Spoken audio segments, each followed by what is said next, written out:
नमस्कार प्रेक्षकांनो, ठरलं तर मग मालिकेच्या आजच्या म्हणजेच 28 मार्चच्या भागात आपल्याला एक जबरदस्त असा ट्विस्ट पाहायला मिळणार आहे। पण त्याआधी जर तुम्ही माझ्या चॅनलवर नवीन असाल तर चॅनलला प्लीज सबस्क्राईब करा। तर प्रेक्षकांनो, आता आपण पाहतो की पूर्णाजीला पाणी देऊन शांत केलेलं असतं। काल घरात जे काही झालं त्यामुळे पूर्णाजीला सहन न झाल्याने चक्कर आलेली असते। कल्पना म्हणत असते, पूर्णाजी तुम्ही शांत व्हा ना, आता हे असं होणार याची कल्पना होतीच ना आपल्याला। तर पूर्णाजीच्या डोळ्यात पाणी आलेलं असतं। ती म्हणते, नाही ग, सहनच झालं नाही। वाटलं होतं दोन्ही कुटुंबातला हा कडवटपणा आता संपेल, पण तो कमी होण्याच्या ऐवजी आणखीनच वाढला। तर तिथे सायली येते। तेव्हा प्रिया म्हणते, पण बाबांनी अशी धमकी द्यायला नको होती। तर सायली म्हणते, त्याला धमकी नाही म्हणत प्रिया, अगं एका बापाचा आकांत होता तो। तर आता सायली पूर्णाजींजवळ बसते व म्हणते, पूर्णाजी तुम्ही रविराज काकांना अंधारात जरी ठेवलं असलं तरी ते करण्यामागचा तुमचा हेतू काही चुकीचा नव्हता।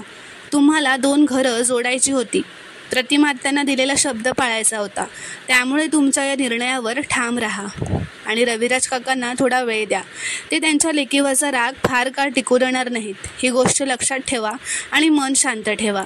तर आता प्रिया मध्येच म्हणते, कोण सांगते बघा मन शांत ठेवायला, जिच्यामुळे सगळे संबंध बिघडले ना तीच सांगते। तर आता सायली म्हणते, त्या गोष्टीला फार दिवस झालेत प्रिया।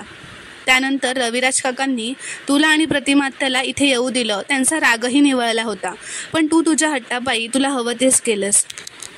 यापुढे ना आता एकच गोष्ट कर, निदान आगीत तेल तरी ओतू नकोस। कोणाचं काय चुकलंय हे उगाळण्यापेक्षा नाती जोडण्याचा प्रयत्न कर, असं म्हणून सायली तिथून निघून जाते। तर आता इथे महिपतकडे पवार वकील आलेला असतो। महिपत त्याला सांगतो, अरे पवार, तू एवढ्या डिग्र्या घेतलेल्या आहेस, त्याचा काय उपयोग झालाय? माझी पोरगी अजून जेलमध्येच आहे। तू खरा वकील असतास ना तर माझी पोरगी घरात असती। तर पवार म्हणतो, साहेब मी त्यांना सोडवण्याचा प्रयत्न करतोय, पण थोडा वेळ लागेल। तो म्हणतो, अर्जुनने कोर्टात खूप मोठे पुरावे सिद्ध केलेत आणि मी ते कसे खोटे आहेत हे सिद्ध करण्याचा प्रयत्न करतोय। तर महिपत म्हणतो, प्रयत्न करण्यासाठी पैशाची आंघोळ घातली का तुला? मला माझी पोरगी घरात पाहिजे।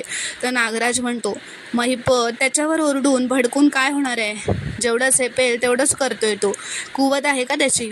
आता महिपत त्याला म्हणतो, माझ्या पोरीला सोडवण्यासाठी दुसरा रस्ता शोध, त्याशिवाय तुझं हे घाणेरडं थोबाड मला दाखवू नकोस, असं म्हणून तो पवारला तिथून निघून जायला सांगतो। तर आता महिपत नागराजची कॉलर पकडतो व म्हणतो, तुम्ही दोघं तरी काय कामाचे आहात रे, तू आणि ती प्रिया?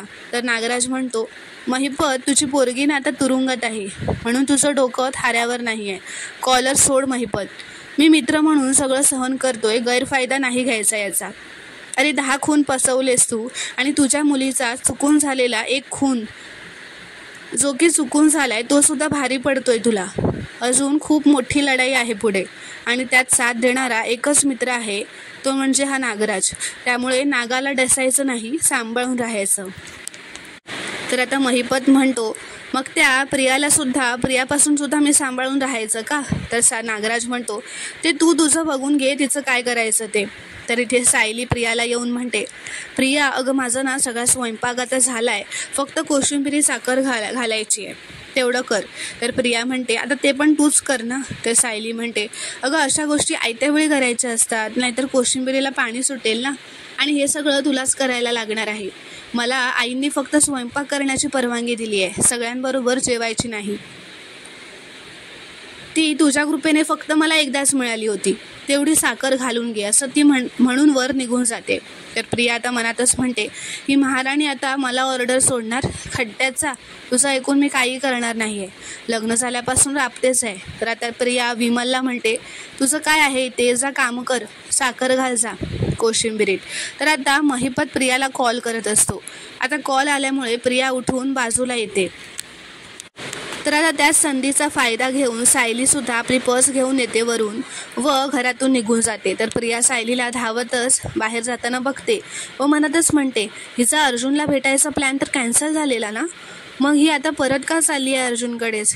हे दोघं मिळून नक्की एवढी कसली चौकशी करतायत, बघायलाच हवं। तर आता सायली धावतच घराबाहेर येते व रिक्षा पकडून निघून जाते।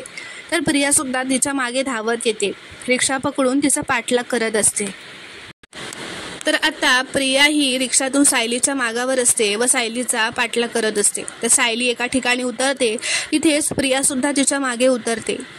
सायली अर्जुन चैतन्याला भेटते व ते तिघंही तिथून निघून जातात. तर त्यांच्या मागून आता प्रिया सुद्धा जाते. तर आता सायली व अर्जुन चैतन्य हे तिघंही त्या आश्रमाच्या आजूबाजूला राहणाऱ्या एका व्यक्तीच्या घरी आलेले असतात. त्यांना विचारतात, सायली त्यांना विचारते की दादा, मी सायली मधुकर आहे. सायली मधुकर पाटलांची मुलगी आहे. इथे वात्सल्य आश्रम होतं ना, तिथे आम्ही राहायचो. तर तो माणूस म्हणतो, नाव नको का घेऊस त्या मधुकर पाटलाचं. मधुकर पाटील खून करून गेला आणि आमच्या डोक्याला ताप झालाय. कितीतरी महिने रोज पोलीस इथे येऊन चौकशी करायचे. तर सायली म्हणते, दादा अहो केस अजून सुरू आहे. आम्हालाही तुमचा थोडा वेळ हवाय. अर्जुन म्हणतो, फक्त 5 मिनटं लागतील. तर तो माणूस म्हणतो, 5 सेकंदसुद्धा मिळणार नाहीत. आम्हाला काय तीच कामं आहेत का हो तुम्हाला उत्तर देत बसायची. चालते व्हा इथनं, असं म्हणून तो दारच बंद करून घेतो. तर आता सायली म्हणते की पूर्वी हे दादा किती प्रेमाने वागायचे आमच्याशी, पण आता. तर अर्जुन म्हणतो, आपण आता दुसऱ्या घरात जाऊन विचारूया चला. तर आता ते का दुसऱ्या घरात आलेले असतात. ती बाई दार उघडते. ती सायलीला ओळखते व म्हणते, हो सायली, मी तुला कसं काय विसरेन. जेव्हा सायली तिला विचारते, ओळखलत का ताई. तर ती म्हणते, मी तुला कसं विसरेन, तुझं लग्न झालं ना. तर सायली म्हणते, हो, हे माझे मिस्टर आहेत ॲडव्होकेट अर्जुन सुभेदार आणि हे त्यांचे असोसिएट चैतन्य गडकरी. तर ती बाई म्हणते, मी तुम्हाला ओळखते, तुम्ही 2 वर्षाआधी माझ्या घरी आलेलात, आत या म्हणून. असं म्हणून ती त्यांना आत बोलावते. तर आता प्रियासुद्धा त्यांच्याच खोलीबाहेर आलेली असते व ती अर्जुन, चैतन्य व सायलीला त्यांच्या घरात जाताना बघते. हे तिघंही त्या घरात गेलेले असतात. तर आता ती त्या घराच्या मागच्या बाजूला एक खिडकी असते, तिथे जाऊन उभी राहते, कारण तिला त्यांचं बोलणं ऐकायचं असतं. तर आता ती बाई सायलीला म्हणते, मधुभाऊंच्या बाबतीत जे काही घडलं ते खूपच वाईट घडलं. आम्हाला विश्वासच बसला नाही की मधुभाऊ खून करू शकतात. तर अर्जुन म्हणतो, पण त्यांनी खून केलेलाच नाही आहे आणि त्याबद्दल काही प्रश्नच विचारायला आम्ही आलो आहे. तर आता ती बाई म्हणते व तिचा नवरा पण म्हणतो की आम्ही तर आधीच तुम्हाला सगळं सांगितलं आहे, आता परत तेच विचारून काय होणार आहे. तर चैतन्य म्हणतो, नाही, आम्ही तुम्हाला आधी विचारलं होतं ते वेगळं होतं, आत्ता आम्हाला तुम्हाला काहीतरी वेगळंच विचारायचं आहे, असं अर्जुन म्हणतो. तो म्हणतो की खून झाला त्याच्या आधी काही दिवस तुम्हाला काहीतरी वेगळं दिसलं होतं का, म्हणजे वेगळी माणसं जे नॉर्मल नाही आहे असं संशय तुम्हाला आला होता का. तर तो माणूस म्हणतो, अहो इथे मी काल काय जेवलो ते मला आठवत नाही आहे आणि तुम्ही मला 2-3 वर्षापूर्वीचं आठवायला सांगताय. ती बाई म्हणते, आधीच ते खून बिन नको वाटतं आणि आता त्या आठवणीसुद्धा नकोशा वाटतात पुन्हा. तर सायली म्हणते, ताई अहो नेहमीपेक्षा काही वेगळं घडलं होतं का, ते जाणून घेण्याची आम्हाला ना खूप गरज आहे. तुम्ही मधुभावना ओळखताच, तुम्हाला जर काही तोडकं मोडकं जरी आठवत असेल ना तरी प्लीज सांगा. मधुभावना सोडवण्यासाठी आम्हाला खूप मदत होईल. सायली तिला विचारते की तुम्हाला कोणी अनोळखी व्यक्ती दिसलेली का, म्हणजे भांडणं, वादावादी किंवा मग अशा कोणी व्यक्ती जी आधी तुम्हाला माहिती नव्हती, त्या अचानक एकत्र दिसायला लागले होते, असं कोणी दिसलं होतं का. तर तो माणूस म्हणतो, मधुभावना लागेल ती मदत आम्ही करू. पोरक्या मुलांना बापासारखं वाढवणं सोपं नाही आहे. तर सायली त्यांना म्हणते की ज्या मधुभाऊंबद्दल तुम्हाला एवढं वाटतंय ना त्यांना सोडवण्यासाठी आपण एकत्र येऊयात ना प्लीज. तर अर्जुन म्हणतो, तुम्हाला काही आठवतंय का. तर तो माणूस म्हणतो, हो आठवतंय. तो म्हणतो की तेव्हा भांडणं आणि वादावादी हे होतच होतं. त्या बिल्डरने एवढा हैदोस घातला होता तरीसुद्धा मधुभाऊ कधीच घाबरले नाही. तर चैतन्य म्हणतो, बिल्डर कोण. तर तो माणूस म्हणतो, तोच तो महिपत शिकरे. त्याने धमक्या काय दिल्या, आश्रमावरून भांडणं काय केली, आश्रमातलं पाणी कापलं, वीज कापलं, तरीसुद्धा मधुभाऊ ठामपणे बोलले की काही झालं तरी शिकरेला हे आश्रम विकणार नाही. तर अर्जुन म्हणतो, हे सगळं आम्ही ऑलरेडी कोर्टात प्रेझेंट केलं आहे. आणि अर्जुन विचारतो, महिपत, त्याची मुलगी किंवा त्यांची काही माणसं खुनाच्या आधी या परिसरात दिसली होती का. सायली त्या ताईंना विचारते, तुम्हाला विलासबद्दल काही आठवतंय का. तर आता इथे तेवढ्यातच प्रियाला कल्पना व पूर्णाजीचा फोन येतो. ते दोघंही तिला विचारतात की अगं तन्वी, तू अचानक कुठे निघून गेली होतीस काही न सांगता. तर प्रिया म्हणते, अगं आई, बाबांना चिडून निघून गेले होते ना, म्हणून मला राहवलं नाही, तर मी त्यांच्या मागेच इथे घरी आली, असं ती खोटं सांगते. तर कल्पना म्हणते, म्हणजे तू माहेरी गेली आहेस का, रविराज भेटले का तुला, काय म्हणाले ते, असं पूर्णाजी विचारते. तर आता प्रिया रडण्याची ॲक्टिंग करतच म्हणते, पूर्णाजी मी आल्यावर सांगू का सगळं, माझी मनस्थिती ठीक नाही आहे हो. तर कल्पना म्हणते, तन्वी तू रडतेस का गं, भाऊजी तुझ्यावर चिडलेत का अजून. तर पूर्णाची म्हणते व कल्पनाही म्हणते की तू थांबू नकोस तिथे अजून, तू आत्ता लगेच ये. पूर्णाची म्हणते मी जेवायची थांबते तुझ्यासाठी. तर प्रिया म्हणते पूर्णाजी प्लीज असं करू नका ना, तुम्ही जेवून घ्या. तर कल्पना म्हणते मी अश्विनला तुझ्या घरी घ्यायलाच पाठवते तुला. तर प्रिया म्हणते नको नको, त्याला नको इथे पाठवू, बाबा त्याला उलटसुलट बोलले तर, थांबा मीच येते लगेच. असं फोन ठेवल्यावर आता प्रिया मनातच म्हणते या दोघांना ना उगाच लळा लावलाय, यांना खांद्यावर काय बसवलं ही कानातच शिरायला लागली. तर इथे अर्जुन यांना विचारत असतो की विलास तुम्हाला कुठल्या अनोळखी माणसाबरोबर बोलताना दिसला होता का, काही आठवतंय का तुम्हाला. तर तो माणूस म्हणतो नाही असं काही नाही आठवत. तर आता त्यांच्या घरात जो त्यांचा लहान मुलगा असतो तो म्हणतो ते विलास काका ना चांगले नव्हते. तर आता सायली म्हणते का रे बाळा असं का वाटतंय तुला. तर तो म्हणतो त्यांनी माझं आवडतं खेळणं तोडून टाकलं होतं व मला उगाच रागवले सुद्धा होते. तर आता त्याची आई म्हणते अरे मोठी माणसं बोलतायत ना, मग तू बोलायचं नाही, जा बाहेर जा खेळायला. तर सायली म्हणते थांबा ना, त्या बाईंना म्हणते की थांबा त्याला बोलू द्यात ना, त्याला आपल्यापेक्षा काहीतरी वेगळं आठवत असेल तर. सायली त्याला विचारते बाळा सांगशील का विलास काका का चिडले होते. तर तो म्हणतो मी बाहेर एकटाच खेळत होतो, काळोख झालेला होता म्हणून माझे सगळे फ्रेंड्ससुद्धा घरी गेले होते. तेवढ्यात ना विलास काका आणि प्रियाताई बाहेरून कुठून तरी आले. तर अर्जुन विचारतो दोघे एकत्र आले होते का. तर तो हो म्हणतो. तर आता कल्पना व पूर्णाची तन्वीची वाट बघत असतात. तर आता पूर्णाची कल्पनाला म्हणते तू प्रतिमाला फोन कर, तन्वी निघाली की नाही ते विचारायला. तर कल्पना प्रतिमाला फोन करते व विचारते की भाऊजींचा राग निवळला का गं. तर प्रतिमा म्हणते नाही अजून, आणि एवढ्यात निवळेल असंही मला वाटत नाही.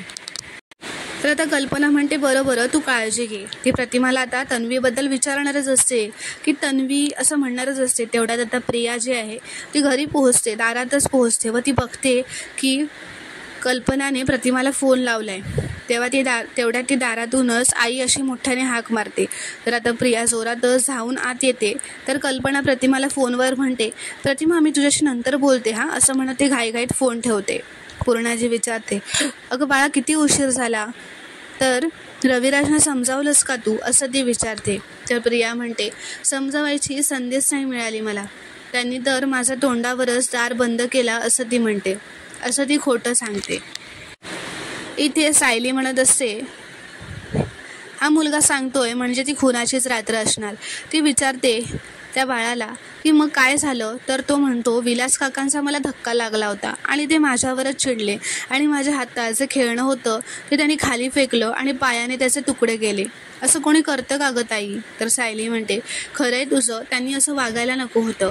तो म्हणतो प्रियाताई पण चिडलेली आणि म्हणाली सगळ्यांची कार्टींना नको तिथे तडमडतच असतात. तर अर्जुन म्हणतो तुला नक्की आठवतंय का की तिथे विलास काका आणि प्रियाताईच होत्या व ते दोघे आश्रमात जात होते. तर तो म्हणतो होय मला नक्की आठवतंय. तर आता सायली अर्जुनला म्हणते काय हो कसला विचार करताय, आम्ही जेव्हा सिनेमाला गेलो होतो ना तेव्हा प्रियाच्या पोटात दुखायला लागलं होतं, तेव्हा प्रिया आणि विलास आश्रमाकडे परत आले होते, ही तीच रात्र असणार. तर अर्जुन म्हणतो पण मग विलास इतक्या टेन्शनमध्ये होता की तो इतक्या लहान मुलावर चिडला, म्हणजे त्याच्या डोक्यात दुसरं काहीतरी सुरू होतं का. विलास आणि प्रिया हे एकत्र आश्रमात आले ही सिच्युएशन आपल्याला वाटते तितकी सिंपल नाही आहे मिसेस सायली, असं म्हणत ते दोघेही विचार करू लागतात. तर प्रेक्षकांनो पुढील भागात आपण पाहणार आहोत की अर्जुन व सायली आता त्या आश्रमाच्या केसबद्दल चौकशी करून घरी आलेले असतात, म्हणजे घरी येतच असतात आणि प्रिया त्यांच्या खोलीत शिरते व म्हणते की हे दोघेही आता घरी नाही आहेत, यांच्या खोलीत काहीतरी पुरावा सापडणारच. तर आता ती त्यांच्या खोलीत सगळं कपाट सगळं काही शोधत असते काही मिळतंय का. तेव्हा आता तिचं लक्ष त्या फोटोच्या कोलॅजवर जातं जो सायलीने भिंतीवर लावलेला असतो, बोर्ड बनवलेला असतो, जो त्यांचा इन्व्हेस्टिगेशन बोर्डसुद्धा असतो. आता त्याकडे ते तेवढ्यातच ती त्या बोर्डाकडले फोटो बघतच असते. तेवढ्यातच अर्जुन व सायली त्यांच्या खोलीकडे चढण्यासाठी जिन्यांवरून चढतात व ते दार उघडतात व त्यांच्या खोलीत येतात आणि प्रियाच्या मागे येऊन तिच्या पाठीवरच हात ठेवलेला प्रियाला जाणवतो. प्रिया मनातच म्हणते अरे देवा अर्जुन व सायली आली की काय. आणि त्यांनी मला रंगेहात पकडलं तर नाही ना, असा ती विचार करते. तर पुढील भागात आपण पाहणार आहोत की अर्जुन व सायली प्रियाला त्यांच्या खोलीत रंगेहात पकडणार. हे पाहणं खूपच रोमांचक ठरणार आहे. व्हिडिओ पूर्ण बघितल्याबद्दल धन्यवाद. व्हिडिओ आवडल्यास कॉमेंटमध्ये नक्की कळवा व चॅनलला प्लीज सबस्क्राईब करा.